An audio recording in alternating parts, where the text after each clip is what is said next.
Nakuha na ng Philippine National Police Criminal Investigation and Detection Group ang salaysay ng mga nakasaksi at biktima sa nangyaring gulo sa Building 14 ng New Bilibid Prisons. Kampante ang PNP-CIDG na malaki ang maitutulong nito sa pagkilala kung sino-sino ang mga sangkot sa insidente. Ito ang balita ni Lea Ilagan. Hindi nagtakda ng deadline ang pamunuan ng PNP Criminal Investigation and Detection Group sa kanilang mga tauhan na nag-iimbestiga sa umano'y riot sa New Bilibid Prison noong Miyerkules ng umaga. Ayon kay CIDG Director Police Chief Superintendent Ruel Obusan, ito'y upang masiguro na tamang mga impormasyon ang makukuha ng mga investigador sa nangyari.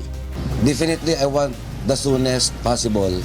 I want best efforts. However, I will not give timeline because if I give too much pressure on the timeline, I might not be having the true picture of the incident. Bukod sa CCTV footage, ay tapos na rin ang isinagawa nilang interview sa mga witness at biktima na bagamat hindi magkakapareho ang statement ay malaking tulong pa rin sa isinasagawa nilang investigasyon. If the statements will be corroborating one another, so we do not have to get all testimonies that we have. We only need 2 or 3 corroborating statements pointing at one issue. Pangunahin sa kanilang nais malaman ay kung sino ang mga sangkot at pasimuno ng gulo.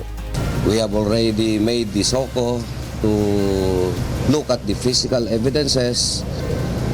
After the interviews, now to focus on the assailants. Sinabi pa ng pinuno ng CIDG na nakikipag-ugnayan na rin sila sa iba pang ahensya ng pamahalaan tulad na lamang ng Bureau of Corrections para sa isinasagawa nilang investigasyon. Lea Ilagan, UNTV News and Rescue, Camp Crame.